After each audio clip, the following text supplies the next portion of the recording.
बिस्मिल्लाहिर्रहमानिर्रहीम, अस्सलाम वालेकुम। फोकस विद फायजा में आपको खुश आमदीद। उम्मीद है कि आप सब खैरियत से होंगे और 8 फरवरी को इंतखाबात में हिस्सा लेने के लिए भरपूर तैयारी कर रखी होगी। नाज़रीन, गुज़िश्ता 1.5 साल में पाकिस्तानी कौम ने सख्त मुश्किलात का सामना किया है, कुछ सियासी सतह पर और कुछ माशी सतह पर, और इसके साथ साथ हमने देखा है कि सख्त इंसानी हुकूक की खिलाफ वर्जियां भी होती रही हैं। अब पाकिस्तानी आइन ने पाकिस्तानी कौम को एक सुनहरा मौका दिया है अपना वोट इस्तेमाल करने का, और ये जो वोट का हक है ये एक फर्ज है हर पाकिस्तानी पर जो वोट डाल सकता है। इस हक को और इस फर्ज को जिम्मेदारी के साथ निभाना है और इस वोट को जाया नहीं होने देना, क्योंकि जाहिर है जब आइन ने हक दिया है तो हम इस हक को क्यों ना इस्तेमाल करें और सही तरीके से इस्तेमाल करें। तमाम खदशात को जो इलेक्शंस को लेकर, जो प्री पोल रिगिंग को लेकर है, वो अपनी जगह पर हैं, लेकिन वोटिंग के दिन अपने वोट का सही इस्तेमाल करना ये हम सब पर, हम सब तमाम तर पाकिस्तानियों पर एक बड़ी ही अहम और कड़ी जिम्मेदारी है, खास तौर पर आज के इन हालात में। अब साथ ही साथ ये भी बताती चलूं कि बड़े अफसोस के साथ बहुत सारे ओवरसीज पाकिस्तानी इस वक्त काफी दुख में जो है वो मुब्तला है, क्योंकि वो वोट नहीं डाल सकते, वो इस हक से महरूम है। तो आप सब जो पाकिस्तान में मौजूद हैं, आप सब ने इस वोट का इस्तेमाल करना है और इस वोट को जाया नहीं होने देना, और अपनी फैमिलीज को और जो जो वोट डाल सकते हैं उनको लेके जाए, उनके national ID cards, original ID cards लेके जाएं, तमाम प्रोसेस को फॉलो करें, पुरअमन रहें और अच्छे तरीके से जो है वो वोटिंग में हिस्सा लें। अब ये जो वोटर टर्नआउट है, इसके बारे में मैं थोड़ा सा जिक्र करना चाहती हूँ कि क्यों सबका वोट जो है हर इलेक्शन में जरूरी होता है कि तमाम तर लोग जो वोट डाल सकते हैं वो निकले। लेकिन हम देख रहे हैं पाकिस्तान में कुछ ऐसा स्टेटिस्टिक्स सामने आए हैं गुज़िश्ता 2 इंतखाबात के, जिसमें तकरीबन 50% अवाम बाहर निकली। अब ज्यादा वोटर टर्नआउट जो है वो हमेशा एक बेहतर रिजल्ट देता है, और हंग पार्लियामेंट नहीं होता, 2/3 अक्सरियत से जो है वो मेजॉरिटी जो है वो हुकूमत बनाना आसान हो जाता है और फैसले भी उस हुकूमत के लिए आसान हो जाते हैं।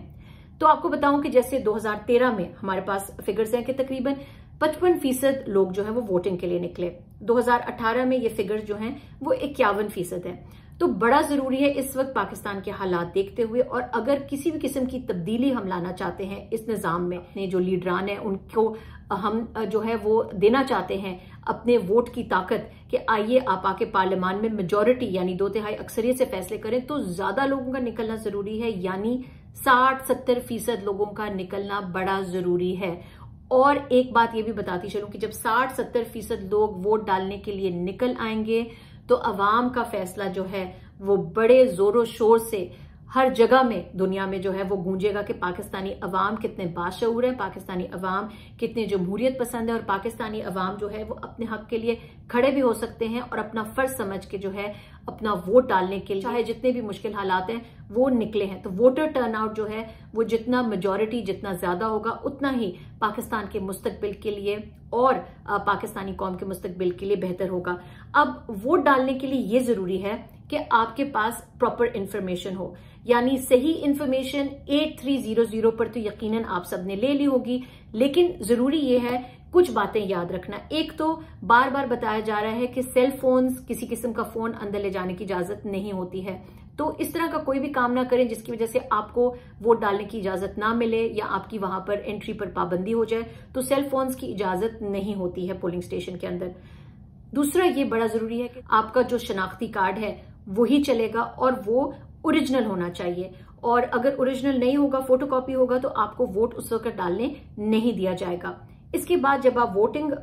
करने जाएंगे, जब आप स्टैंप लगाएंगे अपने पसंद के कैंडिडेट पर, तो आपने ये कोशिश करनी है कि जब स्टैंप लगाया जाता है तो ये भी बताया जाता है कि वो इंक बड़ी गीली होती है, ये बार बार लोगों को बताया जा रहा है। तो आपने पेपर को इस तरीके से थोड़ा सा उसको सूखने दो और फिर इस तरीके से आपने फोल्ड करना है कि दूसरे खानों में वो इंक ना लगे। आपके जो कैंडिडेट है उसकी खाने के अलावा कहीं और पर अगर इंक का निशान लग जाता है आपका वोट रद्द हो जाएगा। अगर आपके जो पेपर है, बैलेट पेपर है, अगर उस पर किसी भी किस्म की तहरीर होती है, कुछ भी आपने लिख दिया, आपका वोट जो है वो रद्द हो जाएगा। कोई किस्म का आपने खुद से सिग्नेचर कर दिया, आपका वोट जो है वो रद्द हो जाएगा। और अपने स्टैंप अपने कैंडिडेट के लगाने के बाद आपने वहां पे जो प्रिजाइडिंग ऑफिसर्स हैं उनके भी स्टैंप्स लेने हैं, वहां पर जितने लोग मौजूद हैं जो भी स्टैंप्स जो सिग्नेचर्स हैं उनके लेना बड़ा जरूरी है। और कोशिश कीजिए कि तमाम तर प्रोसेस जो है अपनी नजरों के सामने पूरा करें और अगर आपको किसी किस्म की जो है इसमें आपको कोई भी इलीगैलिटी नजर आती है, या आपको इसमें कोई भी अगर आपको मसला या कोई आपको लग रहा है कि कोई प्रोसेस के मुताबिक चीज नहीं हो रही है, तो यकीनन बाहर आकर जो है वो आप अपना एहतजाज जो है पुरअमन तरीके से रिकॉर्ड कराएं और आप उसको ऑन रिकॉर्ड लेकर आए। सोशल मीडिया का जमाना है कि किस किस्म की जो है वो आपको लगता है कि अगर कोई धांधली हुई है, लेकिन जरूरी ये है कि पुरअमन तरीके से जाएं और अपना वोट जरूर डालें, अपने वोट को जाया ना होने दें। ये वोट हर पाकिस्तानी के पास कौम की अमानत है, ये वोट हर पाकिस्तानी के पास कौम के मुस्तकबिल के हर बच्चे की अमानत है, और इस वोट को एक सही अंदाज में इस्तेमाल करना हमारे लिए, हमारे पाकिस्तान के लिए और मुस्तकबिल के लिए बड़ा ही जरूरी है। अब हमने कोशिश ये करनी है कि वोटिंग के दिन जो है वो जाहिर है डिसिप्लिन का ख्याल रखें, पाकिस्तानी अवाम पुरअमन रहें और एक अच्छे माहौल में ये वोटिंग जो है ये हो जाए।